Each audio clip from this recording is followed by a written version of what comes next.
ഏവർക്കും നമസ്കാരം. ശുഭകരമാകട്ടെ, ദിനം സന്തോഷകരമാവട്ടെ, സൗഖ്യകരമാകട്ടെ, അനുഭവങ്ങളും അനുഭൂതികളും നമ്മെ ഏവരെയും നയിക്കുമാറാകട്ടെ. സ്വാധ്യായത്തില് സുസ്ഥിര സാമൂഹ്യ ജീവനം എന്ന വിഷയത്തെ പഠിച്ചു തുടങ്ങിയപ്പോൾ നമ്മൾ ചർച്ച ചെയ്തൊരു വിഷയമാണ് സുസ്ഥിര സത്തയുടെ ഘടകങ്ങൾ എന്നത്. ഒരു സുസ്ഥിര സത്ത എന്ന് പറയുമ്പോൾ ഒരു എലമെന്റ് മാത്രമാണ്. പക്ഷെ ഇവിടെ സുസ്ഥിര സാമൂഹ്യ വ്യവസ്ഥയുടെ തലത്തിൽ അതേ രീതിയിലുള്ള ഒരു ക്ലാസിഫിക്കേഷനിലൂടെ നമ്മൾ കടന്നു പോവുകയാണ്. ഇത് ഒഴിവാക്കിയിട്ട് പോവുക സാധ്യമല്ലാത്തത് കൊണ്ട് തന്നെ ഒരുപക്ഷെ ആവർത്തനമായി തോന്നാം, എങ്കിലും അതിന്റെ ക്ലാസിഫിക്കേഷന്റെ സമീപനത്തിന് ചെറിയ വ്യത്യാസങ്ങളുണ്ട്. അപ്പോൾ അതൊന്ന് പരിചയപ്പെടാം. നമ്മളതിനെ പരിചയപ്പെടുന്നത് ഇങ്ങനെയാണ്: elements of a social system form the integrated whole of a sustainable society. എന്താണ് സാമൂഹ്യ വ്യവസ്ഥയുടെ ഘടകങ്ങൾ? ഒരു സമ്പൂർണമായ സാമൂഹ്യ വ്യവസ്ഥ സുസ്ഥിരമാകണമെങ്കിൽ അതിന് മുഖ്യമായ 5 ഘടകങ്ങൾ ഉണ്ടായിരിക്കണം. സുസ്ഥിര സമൂഹത്തിന്റെ മൂലഘടകങ്ങളാകുന്ന സത്താ വ്യവസ്ഥകളാണ് ആദ്യത്തേത്. ഇതിനെ അടിസ്ഥാന സാമൂഹ്യ സത്ത എന്ന് വിളിക്കാം. സുസ്ഥിര സമൂഹത്തിലെ സത്തകൾക്ക് നിലനിൽക്കുവാൻ ആവശ്യമായ ഒരു പരിസ്ഥിതി ഉണ്ടാവുക എന്നുള്ളതാണ് രണ്ടാമത്തെ ഘടകം. ഇതാണ് സാമൂഹ്യ പരിസ്ഥിതി. സമൂഹത്തെ ഉരുവാക്കുന്ന സാമൂഹ്യ സത്തകളെ പൂരകമാക്കുന്ന ഇതര സത്തകൾ കൂടി ചേർന്ന വൈവിധ്യ ഘടനയാണ് മൂന്നാമത്തെ ഘടകം. ഇതാണ് ഘടനാ വൈവിധ്യം. സമൂഹത്തിലെ ഘടക സത്തകളെ ഉപജീവനത്തിന് സഹായിക്കുന്ന പ്രവർത്തന പശ്ചാത്തലമാണ് നാലാമത്തേത്. ഇതാണ് ഉപജീവന വ്യവസ്ഥകൾ. സമൂഹത്തെ അതാക്കുന്ന പ്രകൃതി തത്വങ്ങളുടെ പ്രഭാവപരമായ പ്രവർത്തന തലമാണ് അഞ്ചാമത്തേത്. ഇതാണ് പ്രഭാവ തത്വങ്ങൾ. ഇവ 5ഉം ചേർന്നതാണ് ഒരു സാമൂഹ്യ വ്യവസ്ഥ. ഇപ്പോ സുസ്ഥിരമായ ഒരു സാമൂഹ്യ ജീവനം സാധ്യമാകണമെങ്കിൽ നാം ഉണ്ടാക്കുന്ന സമൂഹത്തിന്, അല്ലെങ്കിൽ നിലവിലുള്ള ഒരു സമൂഹത്തിന് ഈ 5 ഘടകങ്ങളും ഉണ്ടായിരിക്കണം. ഇതിലെന്തെങ്കിലും ഒന്ന് നഷ്ടമാവുകയാണെങ്കിൽ ആ സാമൂഹ്യ വ്യവസ്ഥ സുസ്ഥിരമായിരിക്കില്ല. അപ്പോ 5 ഘടകങ്ങളെ കുറിച്ചാണ് പറയുന്നത്. ഒന്ന്, സുസ്ഥിര സമൂഹത്തിന്റെ മൂലഘടകങ്ങളാകുന്ന സത്താ വ്യവസ്ഥകൾ. ഇപ്പൊ സമൂഹം എന്ന് പറയുന്നത് മനുഷ്യ സമൂഹത്തെ നമുക്കറിയാം. മനുഷ്യ സമൂഹത്തെ മാത്രം വെച്ച് നോക്കുകയാണെങ്കിൽ ഈ മനുഷ്യരിവിടെ ഉണ്ടായിരിക്കണം എന്നുള്ളതാണ് ആവശ്യം. മനുഷ്യരെ എല്ലാം കൊന്നുകളഞ്ഞാൽ, മനുഷ്യരെ എല്ലാം നമ്മൾ ഇവിടെ നിന്ന് നിഷ്കാസനം ചെയ്ത് ഈ മനുഷ്യ സമൂഹത്തിൽ കുറച്ച് ആളുകൾ മാത്രം മതി, ബാക്കി അവരെ സെർവ് ചെയ്യുന്ന യന്ത്രങ്ങൾ മതി എന്ന് തീരുമാനിച്ചാൽ ഈ മനുഷ്യ സമൂഹം തന്നെ ഇവിടെ നിലനിൽക്കാതെ പോകും. സമൂഹം എന്ന് പറയുമ്പോൾ മനുഷ്യ സമൂഹം മാത്രമല്ല, ഇവിടെയുള്ള ജീവസമൂഹം മുഴുവൻ ഇവിടെ പ്രസക്തമാണ്. മറ്റു ജീവജാലങ്ങളൊന്നും വേണ്ട, മനുഷ്യൻ മാത്രം മതി എന്ന രീതിയിൽ നമ്മൾ ഇത്രയും കാലം വന്നിരുന്നല്ലോ. അങ്ങനെ പോകുമ്പോഴും സമൂഹം എന്നുള്ള സംവിധാനത്തിന്റെ താളം തെറ്റും, അത് തകിടം മറിയും. അതോടുകൂടി മനുഷ്യ സമൂഹം തന്നെ ഇല്ലാതാവും. നമ്മൾ ഈ നമ്മുടെ സഹവാസങ്ങളിൽ വന്നിട്ടുള്ളവർക്ക്, കുറച്ചു പേർക്കെങ്കിലും ഈ മാനും പുലിയും എന്നുള്ള കളി പരിചയം ഉണ്ടാവും. വിഭവങ്ങളെ നമ്മൾ ഒരു പരിധിക്കപ്പുറത്തേക്ക് ഇല്ലാതാക്കിയാൽ, നമ്മൾ മാത്രം മതി എന്നൊരു അവസ്ഥയിലേക്ക് കൊണ്ടുപോയാൽ പ്രകൃതി അതെങ്ങനെയാണ് കുത്തനെ താഴ്ത്തുന്നത് എന്നുള്ളത് നമുക്ക് ആ ഒരു പ്ലേയിലൂടെ ഓട്ടോമാറ്റിക്കലി അതെങ്ങനെയാണ് ഉണ്ടാകുന്നത് നമ്മൾ കണ്ടിട്ടുള്ളതാണ്. അതുപോലെ നമ്മൾ വിഭവങ്ങൾ മാത്രം മതി, മനുഷ്യർ മാത്രം മതി എന്ന് വിചാരിക്കുമ്പോൾ മറ്റ് ഘടകങ്ങൾ ഒന്നും ആവശ്യമില്ല. സമൂഹത്തിലെ മറ്റ് ജീവജാലങ്ങൾ, സൂക്ഷ്മജീവികൾ, ശലഭങ്ങൾ, ഇവയൊന്നും ആവശ്യമില്ല നമ്മൾ ചിന്തിക്കുന്നതോടുകൂടി മൊത്തത്തില് ഈ സാമൂഹ്യ വ്യവസ്ഥയുടെ ഘടന, നിലനിൽപ്പ് ഇവയെല്ലാം തെറ്റിപ്പോകും. അപ്പൊ അതുണ്ടാകണം. അതുകൊണ്ട് തന്നെ സത്താവ്യവസ്ഥകൾ ഉണ്ടാവുക എന്നതാണ് ഇതിലെ പ്രാഥമികമായിട്ടുള്ള കാര്യം.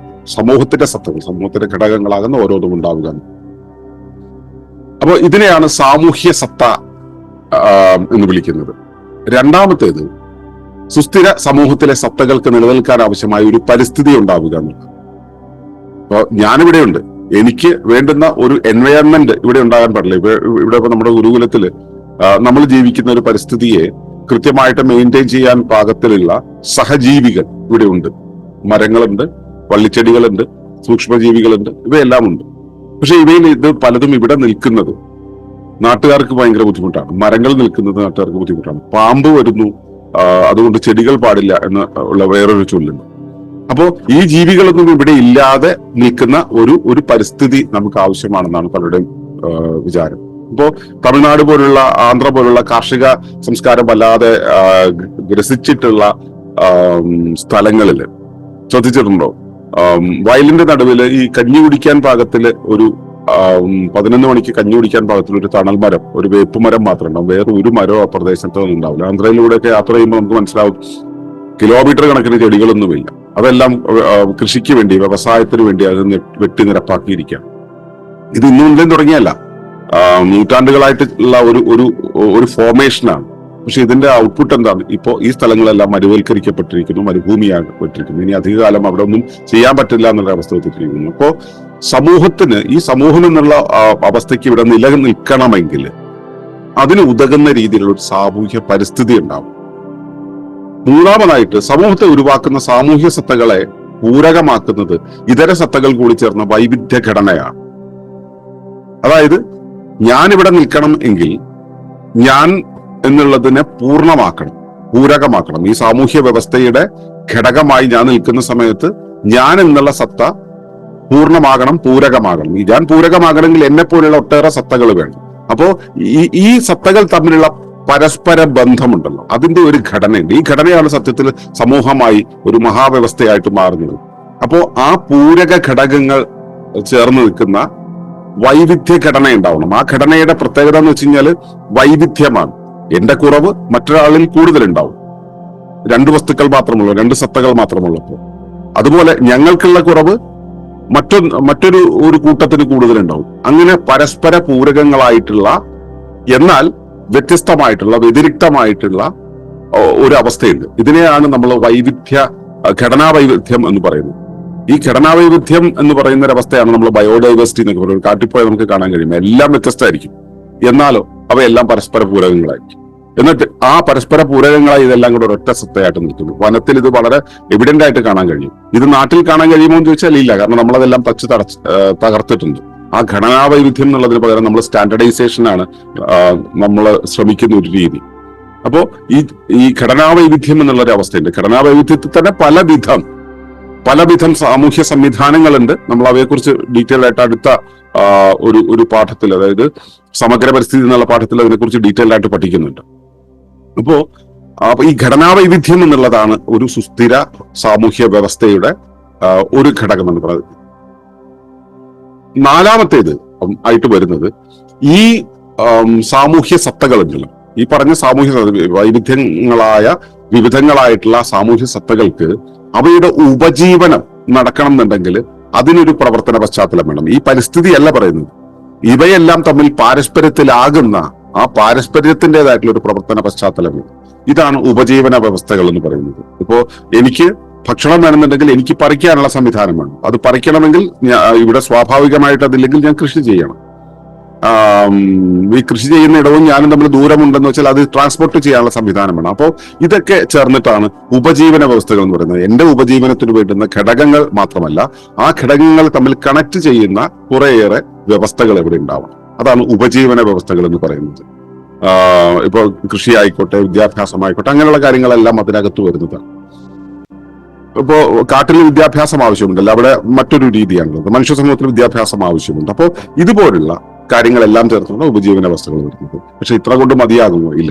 സമൂഹത്തെ അതാക്കുന്ന കുറേയേറെ പ്രകൃതി തത്വങ്ങളുണ്ട്. പ്രകൃതി തത്വങ്ങൾ എന്ന് പറയുമ്പോൾ ഭൗതികമായവ ചേർന്നിട്ട് മാത്രമല്ല ഈ അവസ്ഥ ഉണ്ടാകുന്നത്.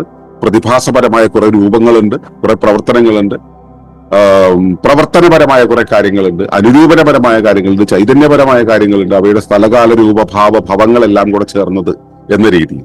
അപ്പൊ ഇതിന്റെ ഒരു പശ്ചാത്തലം ഉണ്ടാകുന്നു. ഈ പശ്ചാത്തലത്തെയാണ് നമ്മൾ പ്രഭാവ തത്വങ്ങൾ എന്ന് പറയുക. ഈ പ്രഭാവ തത്വങ്ങളും കൂടെ ചേർന്നതാണ് ഈ സാമൂഹ്യ വ്യവസ്ഥ എന്ന് പറയുന്നത്. അപ്പോൾ നിലനിൽക്കുന്ന ഒരു സാമൂഹ്യ വ്യവസ്ഥയ്ക്ക് സാമൂഹ്യ സത്തയായിട്ട് ഒരു ഘടകങ്ങൾ ഉണ്ടാവണം. അവയ്ക്ക് ഉതകുന്ന രീതിയിലുള്ള സാമൂഹ്യ പരിസ്ഥിതി ഉണ്ടാവണം. അതിന് നിലനിൽക്കാൻ പാകത്തിലുള്ള ഘടനാ വൈവിധ്യം ഉണ്ടാകണം.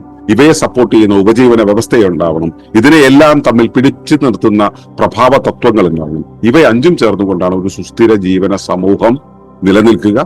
ഒരു സമൂഹ വ്യവസ്ഥയുടെ നിലനിൽക്കുന്ന ഒരു സമൂഹ വ്യവസ്ഥയുടെ ഘടകങ്ങൾ ഇവ 5ഉമാണ്. ഇതില്ലാതെ ഇതിലെവിടെയെങ്കിലും ബ്രേക്ക് വന്നു കഴിഞ്ഞാൽ, ഇതിലേതെങ്കിലും തടസ്സം വന്നു കഴിഞ്ഞാൽ ആ സാമൂഹ്യ വ്യവസ്ഥയുടെ സുസ്ഥിരതയെ അത് ബാധിക്കും. ഇന്നത്തെ സമൂഹത്തിൽ അത്തരത്തിലുള്ള ഒരുപാട് ബാധകൾ നമുക്കുണ്ടായിട്ടുണ്ട്. അപ്പോൾ ഈ ബാധകൾ എന്താണെന്ന് മനസ്സിലാകണമെങ്കിൽ നമുക്ക് ഈ ക്ലാസിഫിക്കേഷൻ മനസ്സിലാകണം എന്നുള്ളതാണ്. ഇതേക്കുറിച്ച് നമ്മൾ ഡീറ്റെയിൽ ആയിട്ട് പിന്നീട് പഠിക്കുന്നുണ്ട്. ഇത് വളരെ പ്രാധാന്യമുള്ളത് കൊണ്ടാണ് ഇതിന് സമാനമായ ഒരു പ്രസന്റേഷൻ അതിന് മുമ്പ് നടത്തിയിട്ട് പോലും ഞാനിത് ഒന്നുകൂടെ ഈ പുതിയ സമീപനത്തിൽ ഇത് അവതരിപ്പിച്ചത്. ഈ കാര്യത്തെ കൃത്യമായി ബോധ്യപ്പെടുവാൻ സുസ്ഥിര സാമൂഹിക ജീവന നിർമ്മിതിയിൽ പങ്കാളികളാകുന്ന മുഴുവൻ പേർക്കും കഴിയുമാറാകട്ടെ എന്ന് പ്രാർത്ഥിക്കുന്നു. നന്ദി, നമസ്കാരം.